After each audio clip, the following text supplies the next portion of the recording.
comfortably zoned with the Zigzag Man in Alameda, California, pushing on the doors of life marked pull and fighting the unholy trinity as we go.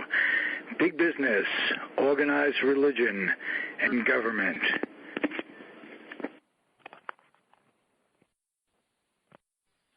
I am back, and you are flying high with me, the Zigzag Man, over the zone from Alameda, California, down by the lagoon. Everything is down by the lagoon in Alameda. We're right across the bay from San Francisco, and we're in the northern part of California, for those of you unfamiliar. And what I do basically is push against the doors of life that are marked pull. And I talk to a lot of folks, none more interesting than the guest that I have today, who is, we'll just call him Brother David. And Brother David is a retired physician. He was an oncologist who was instrumental in saving one of my best friends' life. So, David, undying love and respect, welcome to the air. Well, thank you. It's nice to be here. Yeah. For other reasons, I'm an admirer of yours. You're a Renaissance man. And I don't think that medicine was as important as the rest of your life. Am I right about that? Could be. I think all of us think about other things we could have done with our life. As Scott once pointed out, things have gotten so sophisticated, detailed, et cetera, that very few of us can choose more than one path in life and do it well. So I did medicine, but I could have done a lot of other things. I could have worked with people. I could have not worked with people. I could have done something along the lines of owning a nursery would be fun. Being an adventure photographer or cultural photographer would have been fun. Being a reporter would have been fun. Lots of things. Yeah. Did you, as a kid, were you influenced by anybody to become a doctor? Was it your... Oh, yeah. My grandfather was a general practitioner. He started out in a little town that he grew up in southwestern Michigan. But he only lasted 1 year. He couldn't take the pressure of being the doctor for the whole county and knowing everybody. So he moved to Detroit with his best friend, who was a dentist, opened up an office. And he was on the first floor, and his best friend, who we called Uncle Dick, was a dentist on the second floor in Detroit. And after about 10 years, Uncle Dick decided to move somewhere else. So my grandfather moved his office to Schoolcraft in Asbury Park in Detroit, right on the corner. And his office was in his house, right on the side of his house. So I grew up in my grandfather's office, essentially. So by the time of 4, I knew I wanted to be a doctor, yeah. It was almost genetic at that point. Yeah. I remember preparing a report detailing all the organs of the body with drawings and descriptions by age 4. So I think it was in the cards by then.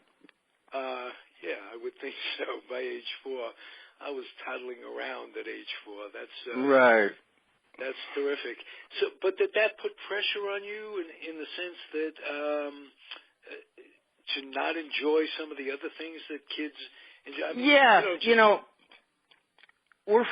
I'm on Facebook, and I think you've followed some of my Facebook posts in the past. And my father had alcoholism and depression, and I think it's a genetic disease in my family. And my aunt told me that I was the most melancholic 4-year-old she ever met. So I can only assume that my depression started at birth. It didn't become manifest until I was in my 20s and 30s, but I was a pretty serious young man, yes, pretty goal-directed. I could imagine. What was your pre-med like? Was it specific? Well, pre-med, I went to Brown, which was, the reason I went there was Ira Magaziner, who was the gentleman that Hillary picked to design her health plan way back when, he was a year or two ahead of me at Brown, and they took over the administration building and they redid the whole curriculum so that you could take your entire 4 years as independent studies, provided you could get a professor to sign off on the coursework. So most of us did take advantage of having independent study and designing our own majors, and I designed my own major, philosophy and religious studies. And I had a couple of different concentrations in that. I was interested in social justice as it related to philosophy and religion and modern society. And I was also interested in the historical period of right around 100 BC to 100 AD and what went on in that area and time, and the cross influences with Syrians and Babylonians and Egyptians and Greeks and whatnot. Did you study what was going on medicinally with those folks? Oh, not at all. I do know that in order to be a prophet back then, you had to be a healer, and you had to prove that you were a healer before anybody would listen to you or follow you. But in terms of the medicine that they actually used, besides laying on of hands and saying prayers, I'm not sure. Okay. The medicine they gave Socrates wasn't very good.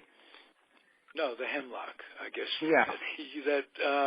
It was good for a while. I mean, it was smooth tasting going down. Right. It's like it's like Southern Comfort a little bit. I think it was the first Southern Comfort. Socrates suffered from that. We all had that Southern Comfort experience, but we were all avoiding the hemlock as best we can. Socrates, the last honest man. Yes. Speaking of what Socrates said, and I'm going to tie this into what's going on in life today, Socrates said that we get as our political leaders a representation of what we are as a society. So that, how do you tie that to what's going on politically today in this country? And do you see this as being absolutely a crazy-making period of time, and are you shocked by it all, or? No, I'm not really shocked by it. I don't think any of us are shocked by it, because I think it's a direction that really our countries took around. To be honest with you, I think it dates all the way back to electing Ronald Reagan.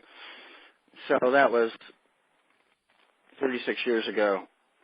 Yeah, well, you could go back to Nixon. You could go back to Nixon, too. I'm not really familiar as much with Nixon's domestic policies, because we were all hyper-focused on the Vietnam War and his little fiasco there. Right. Well, actually, that pretty much consumed. It was back in a time when the philosophy was that if you're going to war, you're doing well economically, domestically. And that was true. Still true, I guess. This is, I think, these are the first years, these last 10 years of war. Thank you, Mr. Bush, President W. Bush, whatever you want to call him. It's proved that that's incorrect. Eventually, you could only go so far, and it would be correct. But the people that are benefiting from war are the 1%ers that are keeping the middle class at bay. And well, they've got a very good thing going now, because they gerrymandered all of the districts at state level, and the federal level, the budget frozen.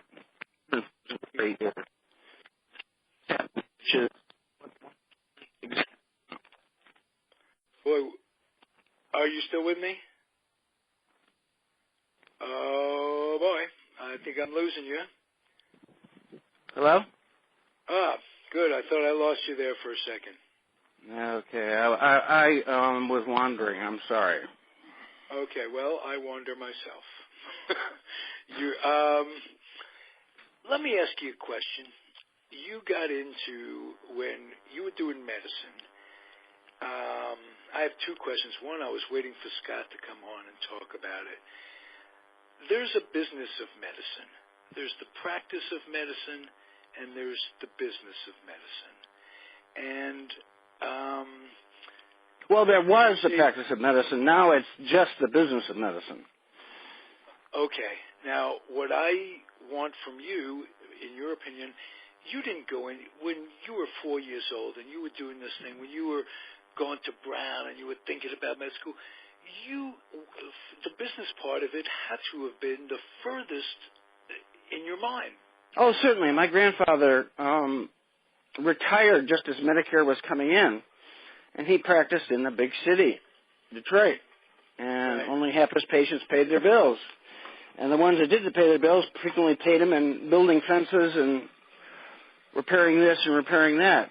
He had a little barter going on. Yeah, he had 3 generations of deliveries where he hadn't received a dime. No, my grandparents couldn't have survived on his income as a general practitioner. My grandmother, fortunately, had a trust left by her brother, which they actually lived off of. But as far as my grandfather was concerned, he never had a dime his whole life. Extra, you know. So how did it come to this? I mean, he wasn't the only person practicing medicine that was not into it for the money or involved in it. How did it come to the oath that you take to uphold all that stuff, where you had to bring big business into it, the pharmacist company? How does it work in reality? Tell me about your setup with as a doctor in business and trying to be a doctor and stay in business and mix it together. How does that work? Is that crazy making? Well, when I first got into practice, I rented from and shared employees with another physician who'd been there for 20 years. Okay. And about 6 months into the practice, the office manager came to me and said, "Dr. Pfister, your practice isn't working." And I said, "What do you mean, Norma?" He said, "The demographics of your practice isn't working."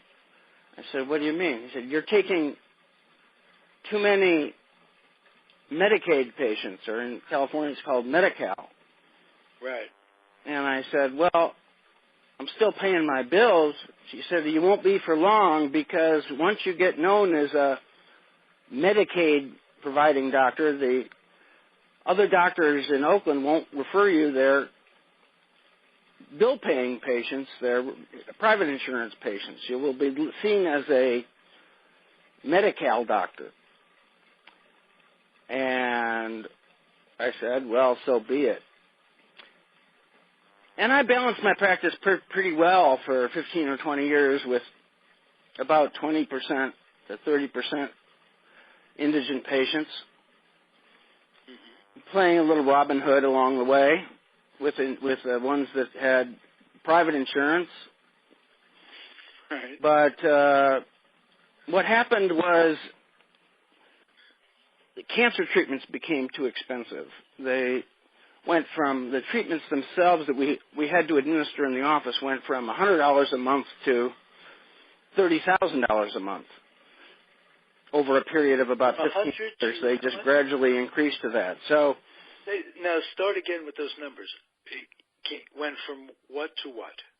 From $100 or $200 a month to treat a cancer patient to $30,000 a month or more to treat a cancer patient a month. Okay. So, and I was responsible for billing and collecting all that money. And, you know, Medicare pays 80 cents on the dollar. Medicare, Medicaid, the combined If you're over 65 and poor, you're on the combined Medicare-Medicaid program that pays about 60 cents on the dollar. And Medi-Cal, the California form of Medicaid, pays about 20 to 25% on the dollar if you ever get paid. So carrying 20 to 30% indigent patients just didn't work. And I went from an accounts receivable of a couple $100,000 a year, which I maintained for some 20 years, to $570,000, and I wasn't able to make those payments, so they became 3 months behind, and my interest rate went up to 20%, and there's where Scott comes in, because Scott helped me with that in renegotiating the terms of my debt. Otherwise, I would have been in big trouble. I know that story, and I think because of the balance of that, it's one of the nicest, most wonderful stories of my lifetime. And you were modest about this early on when I suggested you treated with Scott with a radical form, a radical drug with radical multiple doses. drugs, yeah, at 10 times the dose that we normally give. So right there, that you were breaking ground right there, and his recovery had to be one of the most, had to be awesome. Yeah, it was one of the most satisfying patients I had, because he had such a, I'm glad he's not on the phone right now, but going into treatment, he had less than a 20% chance of living for 3 years. So he's quite a story. But he gave me confidence the first day I met him, because he walked in the room and he said, told him, you know, and as I could, said, okay, are you wandering again?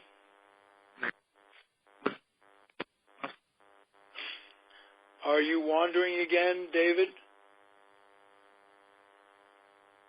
Okay, electronics. There's an electronics god, a technician god. There's somebody up there that doesn't like me.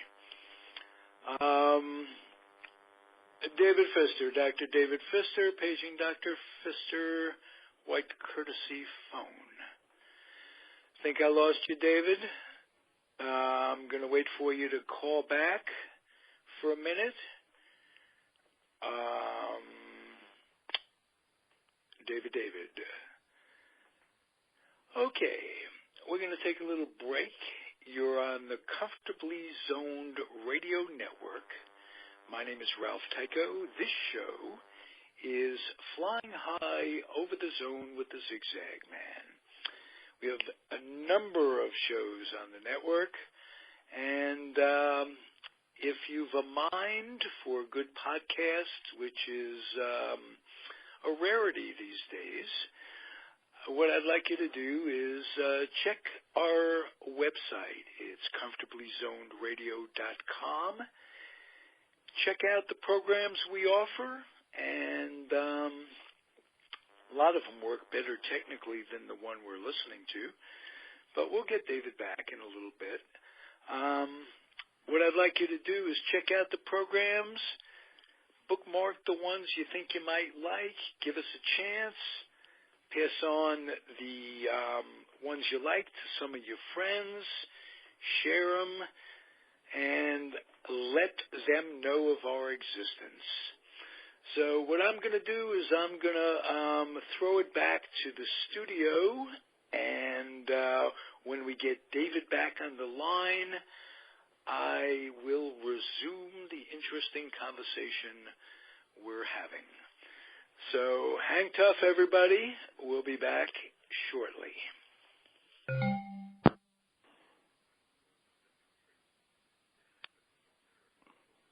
Hello, Mr. Tyko?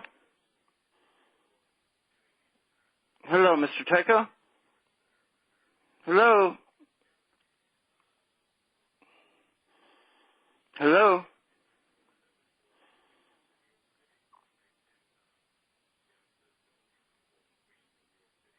Mr. Tyko? Hello?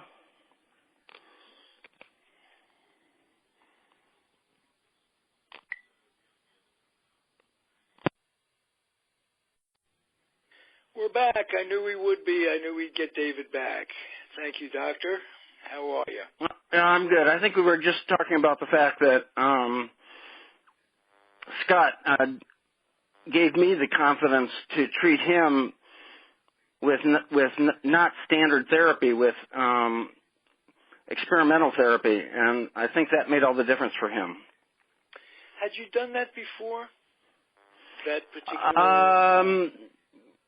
Not very often, because this discussion was difficult. You know, it's a difficult discussion, and most people, as soon as you say the word experimental, come back with the idea that, well, I don't want that, doc. I want you to treat me with, you know, the treatment that you would take yourself. Fortunately, in Scott's situation, the treatment that I was offering him, the experimental treatment, is the treatment I would have taken myself, given his odds. So the two were compatible.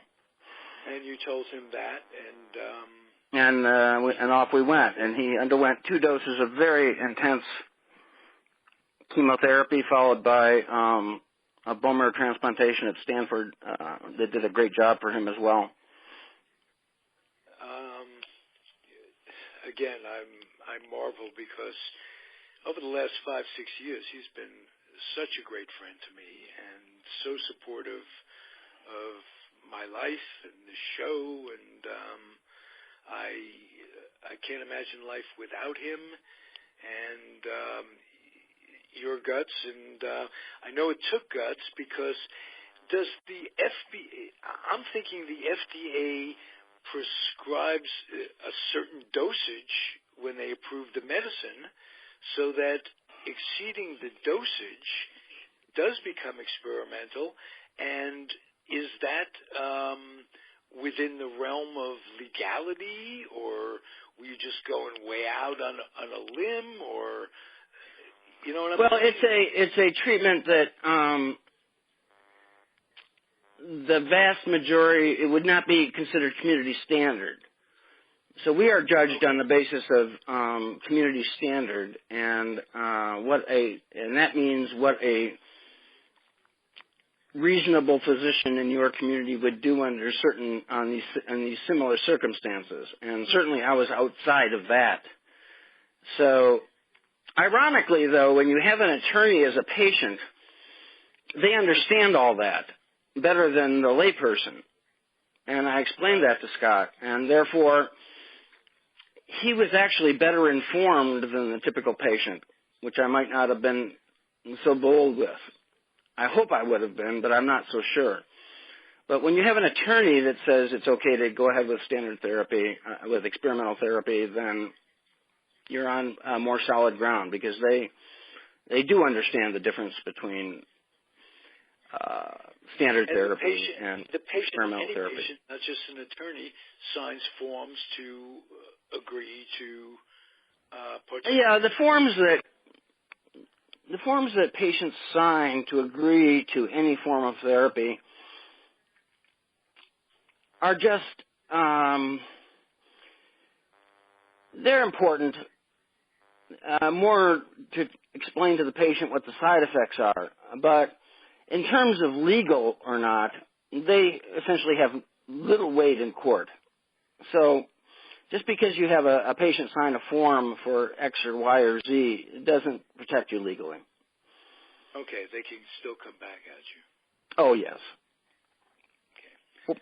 Fortunately, I didn't have that situation arise, but many of my colleagues did. Okay. Let's get back to how Scott helped you with the business part of dealing. The business part, he was invaluable. I was a solo practitioner as a sole proprietor too, and I discussed with my accountant every single year when he did my taxes whether I should become a corporation. Now my instinct is not to bother with things that I don't have to bother with. So my instinct was no. But every one of my colleagues was a corporation, and I was the only sole proprietor in town that I knew of. So, of course, the conversation came up every year, and my accountant said, you're doing well financially, you're solid, you've got so many years under your belt, nothing's going to happen. he didn't envision that I would become a supermarket rather than a doctor. Selling chemotherapy out of your office became a profit margin of 1%, 2%, and if you didn't collect 5% out of the thing, you were in big trouble. And as the numbers and cost of therapies increased and increased, it became really impossible for solo practitioners to maintain practice. And when Medicare suddenly adjusted their reimbursement rate in around 2007, we were all caught with our pants down. And the physicians in solo practice, in a group practice, you're protected by the group. First of all, you can buy the treatments at a lower price because of your volume. And second of all, you get cost averaging. If one person's in trouble, another person's doing better. And third, they were all corporations. Well, most of the solo practitioners were also corporations, but my accountant advised me to remain a sole proprietor. He felt that it was just a bunch of paperwork and a bunch of nonsense and a cost that I didn't need to bear. But when I found myself $570,000 in debt at 20% interest, a simple calculation will let you know that that's not a workable situation. And it came on me very rapidly, as I said before, from 200,000 accounts receivable to 570,000 in about a year and a half. So Scott came to my rescue. He negotiated with several drug companies to either reduce the interest rate, reduce the principal, or both. And given the fact that I had already been paying 20% interest for a couple, 3 years, and 15% interest before that, most of them were reasonable and recognized my situation, and we came to a mutual beneficial compromise. But one company did hold out. I won't mention their name. Okay. But they were the problem, and he could get nowhere with them, and so that was the only drug company that I had a problem. And they weren't directly a drug company. They were a for-profit business that bought a drug company. So you would expect them to be the hard-nosed types that they were, and they were. And they were. Okay. Wow. Now, that had to be so disconcerting to you from a humanistic standpoint that the world of medicine has gotten to where it is today from where it was when your grandfather was practicing.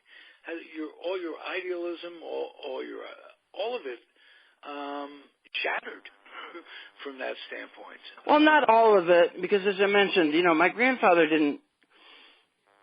he led a middle-class lifestyle, on his own, but not more than that. He didn't travel. He didn't get new cars. He didn't get new clothes. He lived in a small house in a middle-class neighborhood.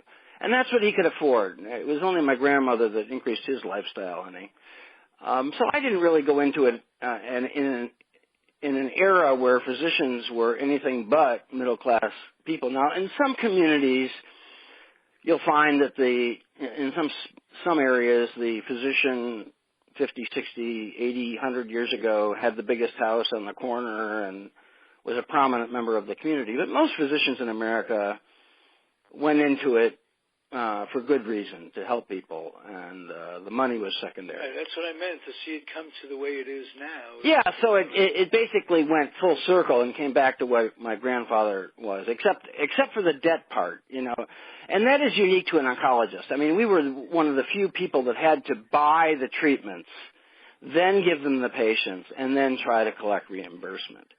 A surgeon doesn't have to do that. No other specialty of medicine has to do that. So it was a unique problem to oncology when Medicare decided to cut the reimbursement. Now, the promise, our organizations, American Society of Clinical Oncology, et cetera, supported Medicare's efforts because the payments to oncologists were too high, and we all recognized that. For about 5 or 6 years, we were getting paid too much. So we recognized the need to bring the cost of chemotherapy profit down because there was an incentive to give treatment, not to withhold treatment. So when you have an incentive too much either way, human nature takes over. So we were in favor of being rewarded for our intellectual input into the treatment, but not the actual cost of the treatment. And we didn't want to make a profit on the chemotherapy. But what Medicare promised was to increase the reimbursement for nurses and all of the aid that we needed in order to give chemotherapy in the private practice office setting, which they unfortunately didn't do. What they just did was cut the profit margin on the chemotherapy itself, which affected negatively just people predominantly in my situation that were solo practitioners, did not have any buying power with the drug companies to buy chemotherapy, were in inner city areas treating the indigent with a sizable percentage of our practice, et cetera, et cetera. So I was kind of unique, but I took heart in the fact that everybody that had a similar practice to mine also had the same trouble, and then Scott came to my rescue and helped me. Wonderful. Again, a great story. Again, he rescued me free of charge. I never received a bill from him for about a couple of years' work he put into it. That's Scott in a nutshell. Mm-hmm. And he's terrific. Tell me about medical marijuana in California. You had your yeah, I don't think that's a real big issue. They're making a big issue out of it. Medical marijuana helps patients in a number of ways. It helps with pain. It helps with chronic pain, not just cancer chronic pain, but musculoskeletal chronic pain. It helps with headache. Everyday living tensions. In some patients, and it's a daily thing for some patients with chronic musculoskeletal pain, and it's a daily thing for patients with pain secondary to cancer.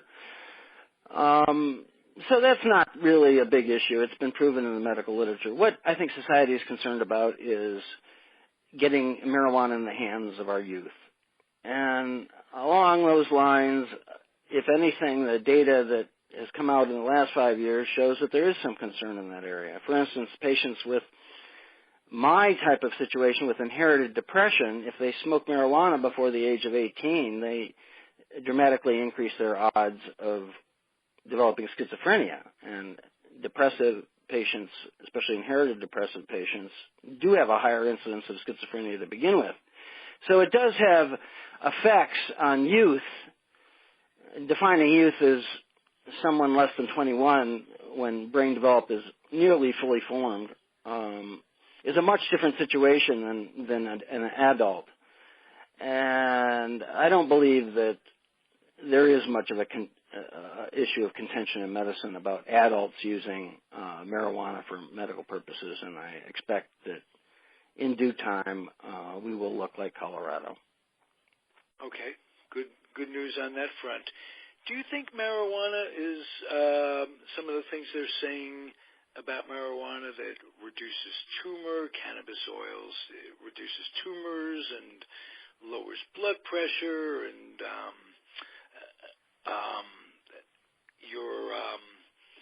your blood sugar goes down? Obviously, your blood sugar goes down. That's why the munchies come in. But can marijuana be used to reduce the effects of diabetes, to keep a low blood sugar? Are there studies going on about that? No, because just exactly what you said, the trigger of the low blood sugar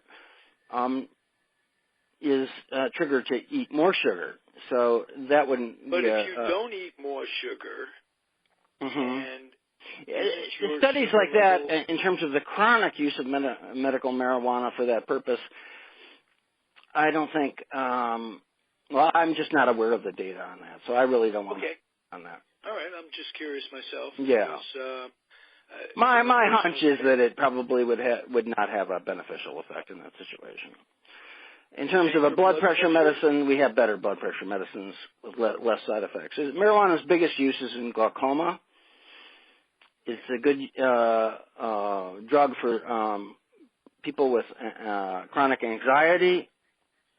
It works for a small percentage of patients with depression, although it can cause depression. It works for particularly well for nausea, whether the nausea is due to chemotherapy or any other cause. And its most prominent use is in patients that have chronic pain syndromes. It's also a derivative in marijuana is also useful in pediatric epilepsy. And of course, you know, your daughter will go out with black musicians after by smoking marijuana. Exactly. That's a built-in. Yeah, so that it just has to be on the label, on the warning label. Yeah, it's the biggest warning in the world, right? Right. What would have you done differently? What are you glad you did? In other words, you practice medicine, you got what you got out of it in terms of financial. You live very well financially for a long time. You live very well in retirement. What do you miss? What did you feel you missed out on? Make one little thing. Is there anything you would have turned around? Yes, you know, it would be. There's a little Facebook post. Reject reincarnation because you don't want to make the same mistakes twice. And I think in large part I would have lived my life in medicine a similar way. I would have liked to have had more control over what was happening to my practice financially. And the only way that I could have done that would have been to practice in a smaller community where the penetration of health maintenance organizations and the power of hospital chains was not so great. In many communities, like right now where I'm retired in the Monterey Peninsula area, they don't have any of those pressures still to this day because they have only one hospital and only one provider, and the doctors aren't under such pressure.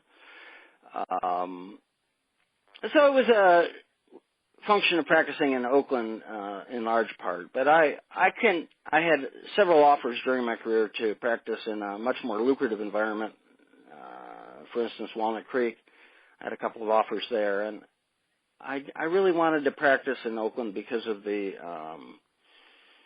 incredible diversity of patients that came through my door. I always said the world came to my door in Oakland, and despite all our problems in Oakland, it is one of the most ethnically diverse cities in the country, if not the world, and a delight to live and practice in. And I just could not imagine practicing medicine with a bunch of people that think and talk and look like me.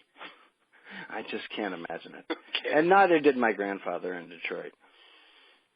Yeah, it makes life interesting. Yes, and you can't put a price on that, so really. No, people wouldn't be afraid, but you know what? They don't have to be afraid. Fear is just that. You can control fear and you can overcome it.